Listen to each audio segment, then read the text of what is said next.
जनक और अदिति की कहानी अब एक ऐसे मोड़ पर आ चुकी है जहां पर छुपे हुए सच सामने आने वाले हैं और यही सच्चाई पूरी जिंदगी को एक झटके में बदल कर रख देगी। आने वाले एपिसोड में दर्शकों को एक बहुत ही भावुक और चौंका देने वाला ट्विस्ट देखने को मिलेगा। जनक जो अब तक सहन करती आ रही थी, अब चुप रहने वालों में से नहीं रही।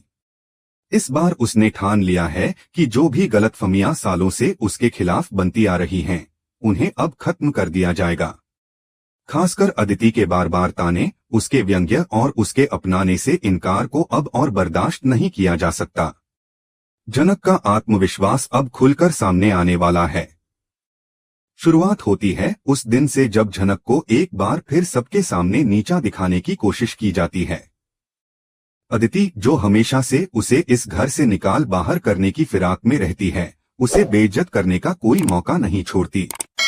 अदिति का एक ही मकसद है, जनक को राशि और इस परिवार की जिंदगी से हमेशा के लिए दूर कर देना। उसकी नजरों में जनक कभी भी इस परिवार के लायक नहीं रही, इसलिए वो बार बार उसकी परवरिश पर सवाल उठाती है, उसे ताने मारती है और यह जताने की कोशिश करती है कि वह बस एक बोझ है, एक बाहरी व्यक्ति जिसे इस घर में रहने का कोई हक नहीं है। लेकिन इस बार जनक चुप नहीं रहती। इस बार उसकी आंखों में आंसू नहीं बल्कि हिम्मत नजर आती है।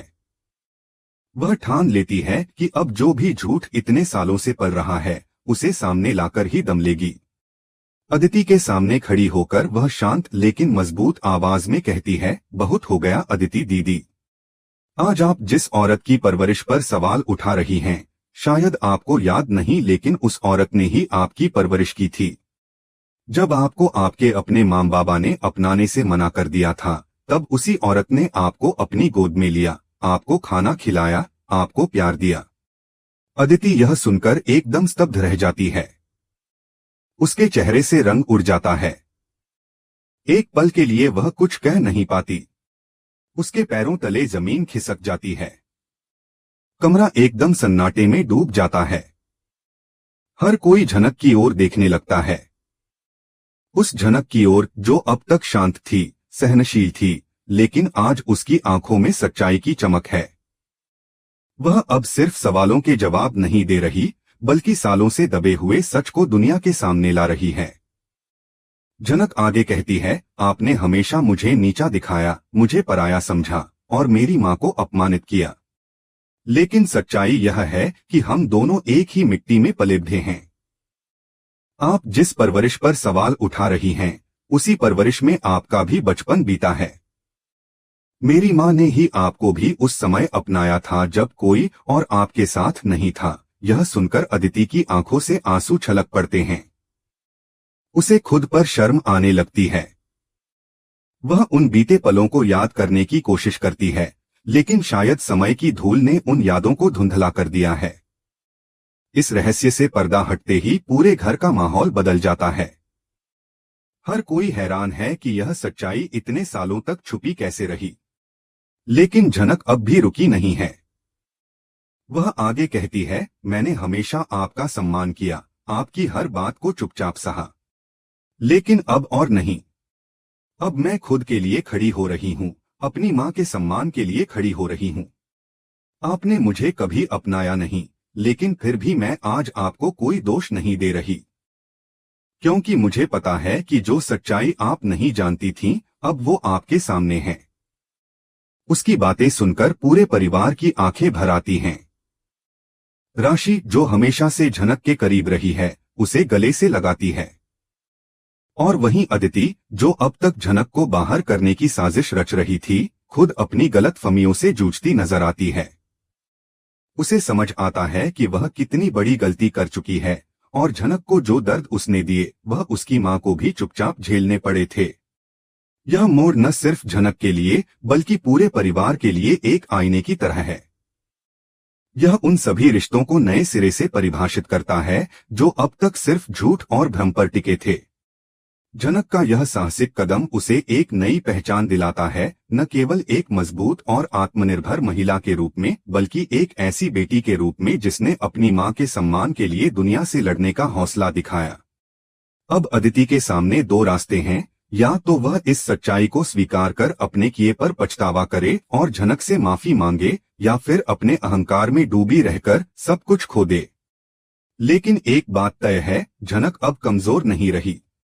अब वह अपनी सच्चाई को जी रही है और दुनिया को बता रही है कि झूठ चाहे जितना भी लंबा चले, एक दिन सच की रोशनी में वो टिक नहीं पाता। इस पूरे घटनाक्रम ने दर्शकों को भावनाओं के समंदर में डुबो दिया है।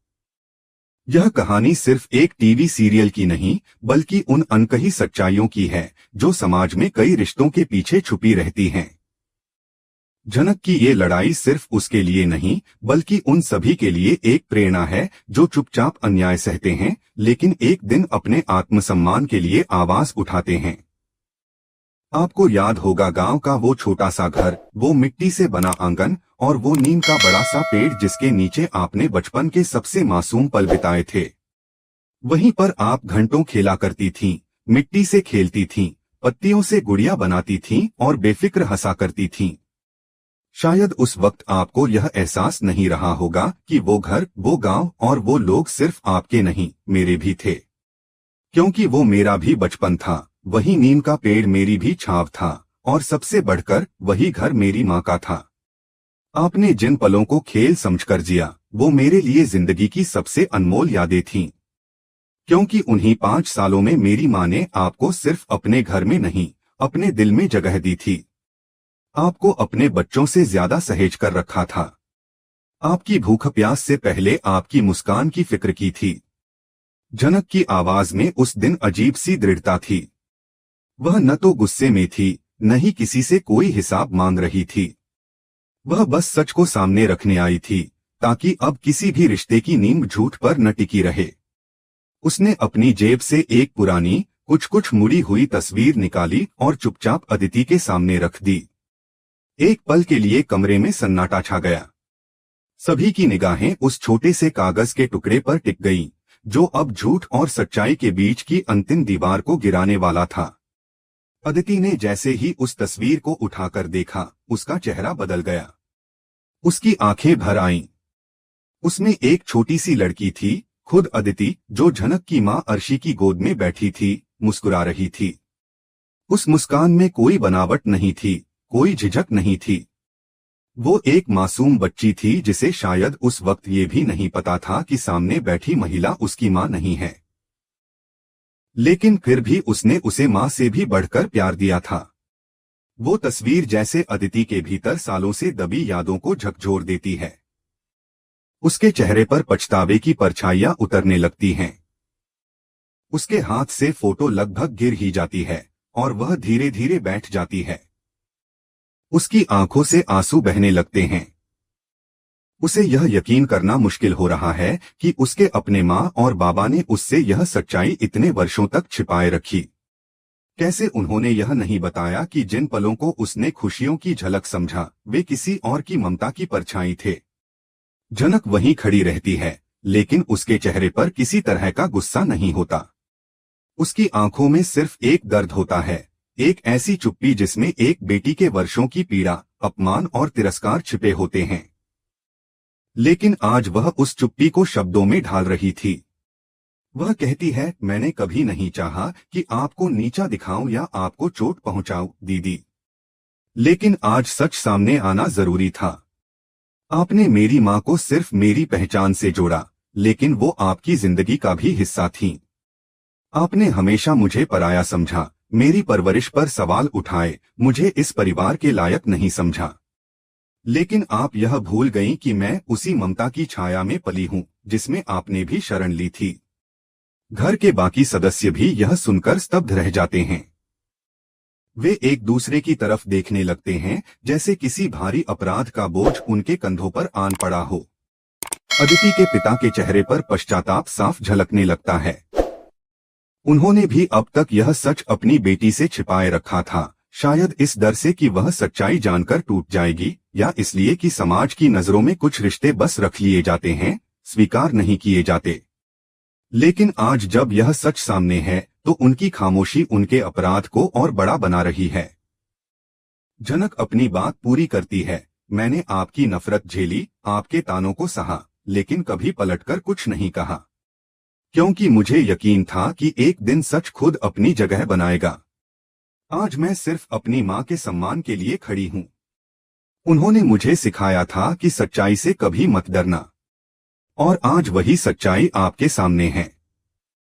अदिति अपनी आंसुओं को रोक नहीं पाती। उसकी आंखों के सामने एक एक करके वो पल घूमने लगते हैं जब उसने झनक को ताना मारा था, उसे पराया कहा था, उसके अस्तित्व को नकारा था। और आज उसे एहसास होता है कि वो एक ही स्त्री के साये में पली थी, जो उसकी मां नहीं थी लेकिन मां से कम भी नहीं थी। उसका दिल शर्म और अपराध बोध से भर जाता है।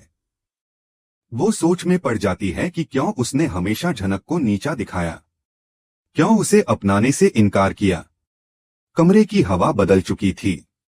झनक की सच्चाई ने हर किसी को सोचने पर मजबूर कर दिया था। कोई कुछ कह नहीं पा रहा था। झनक के चेहरे पर एक सुकून था, बदले की नहीं बल्कि सच्चाई कहने की राहत। वो इस उम्मीद से आई थी कि शायद उसकी बातों से किसी के दिल में जगह बने, किसी के रिश्ते को नया नाम मिले। और सबसे बड़ी बात, उसकी माँ अर्शी, जो अब इस दुनिया में नहीं थी, उनका सम्मान लौटे। अब सवाल यह नहीं था कि झनक ने क्या कहा। असली सवाल यह था कि क्या अदिति अब इस सच्चाई को स्वीकार करेगी? क्या वह झनक को अपनी बहन के रूप में अपनाएगी? क्या वह अपने किए पर पछताएगी और झनक से माफी मांगेगी? या फिर उसके भीतर का अहंकार और वर्षों की दूरी इस सच्चाई को नकार देगा? झनक और अदिति के रिश्ते की यह सच्चाई अब कहानी को एक नए मोड़ पर ले जा चुकी है। यह केवल झनक की जीत नहीं थी, यह सच्चाई की जीत थी, उस ममता की जीत जिसे शब्दों की जरूरत नहीं, उस रिश्ते की जीत जिसे अब तक नाम नहीं मिला था, और उस इंसान की जीत जिसे वर्षों तक बस पराया समझा गया था। अब आने वाले दिनों में यही देखना होगा कि क्या यह सच्चाई एक नया रिश्ता बनाएगी या फिर वर्षों की कड़वाहट उसे निगल जाएगी। लेकिन एक बात तय थी, झनक अब सिर्फ सहने वालों में नहीं रही। अब वह सच बोलने वालों में है, और शायद यही उसका सबसे बड़ा बदलाव है।